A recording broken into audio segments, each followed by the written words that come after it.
भक्तमाल जी में धनुर्दास जी का प्रसंग है।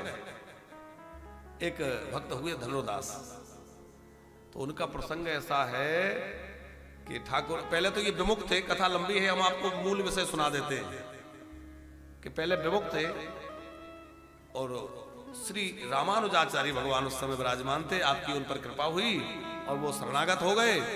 तो स्वामी जी जब स्नान करने के लिए जाते तब तो अन्य शिष्यों के कंधे पर हाथ रखकर उनके साथ जाते, लेकिन जब स्नान करके लौट के आते तो धनुर्दास के कंधे पे हाथ रख के लौट के आते, धनुर्दास के साथ में चलते। तो जो पुराने शिष्य थे, जो नजदीकी परिकर था, उसके अंदर ईर्ष्या उत्पन्न हो गई। हम इतने पुराने हैं, इतनी सेवा करते हैं, हमसे तो ठाकुर आजकल स्वामी जी थोड़ा दूर दूर रहते हैं और वो नया नया है चेला, उसके पास रहते हैं, उसको ज्यादा प्रेम रखते हैं। शिष्यों में ये कलह उत्पन्न हो जाती है। ठाकुर जी, हमारे गुरु जी देखो, उनको ज्यादा प्रेम करते हैं।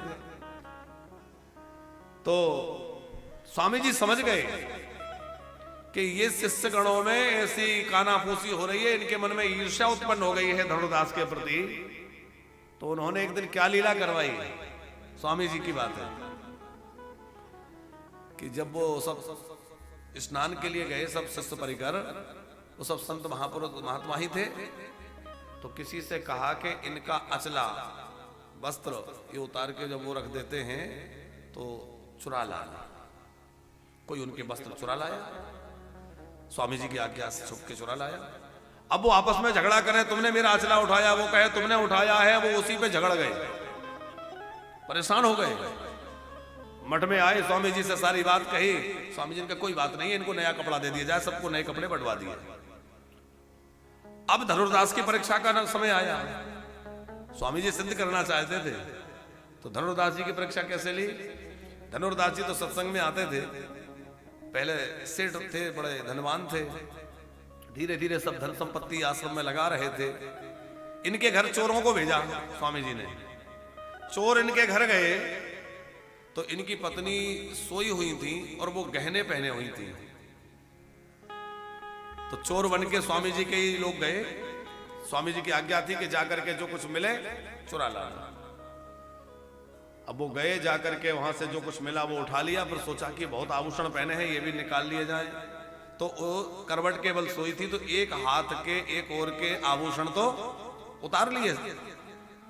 अब वो मन में पड़ी पड़ी सोच रही, सोती हुई जाग रही थी, देख रही है, वो ये सोच रही अच्छा ये चला जाए, ये आभूषण भार बन के शरीर में पड़ा है, क्या करना है। अरे स्वामी जी के शिष्य लोग हैं, ये वो पहचान गई कि ये स्वामी जी के शिष्य हैं, ये आश्रम में चला जाएगा, हो सकता है वहां कोई आवश्यकता होगी तो वहां जाके सेवा में लग जाएगा, अच्छा है जाने दो। वो भी इतनी बीतरागनी। तो एक और के तो वो बिल्कुल शांत लेटी रही, सारे आभूषण उतार लिए। अब उसने सोचा कि मैं पलट जाऊं ताकि दूसरे और जो रह गए वो भी निकाल लिए जाएं। तो धीरे से उसने करवट बदली। चोरों को, वो लोगों को लगा अरे ये जाग गई, तो वो सारा धन वहीं छोड़ करके भाग गए। भाग के आके स्वामी जी से कहा कि ऐसा ऐसा घटना हुई। स्वामी जी ने कहा पीछे, धनुर्दास से कहा कि अब आप घर जाओ। धनुर्दास घर चले गए। शिष्यों से कहा आप पीछे जाकर के इनकी बातचीत सुनो, ये लोग क्या बात करते हैं।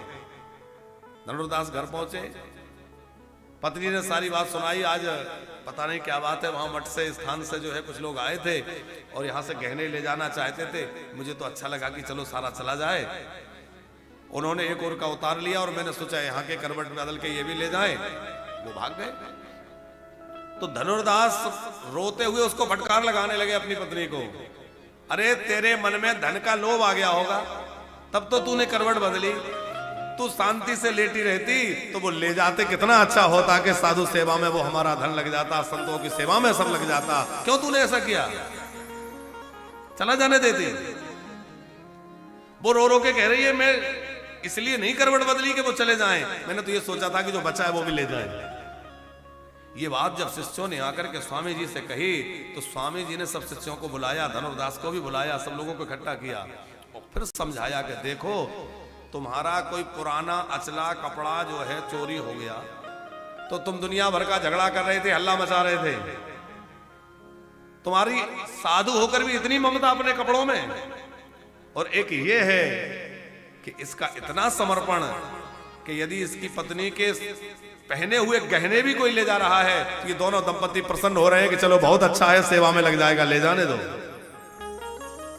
तो त्याग हृदय से होता है।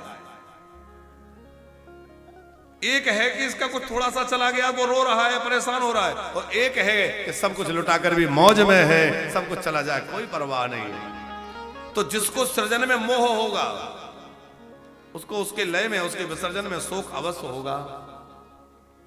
लेकिन यदि हम सृजन में मोह ना रखें तो विसर्जन में हमें शोक भी नहीं होगा।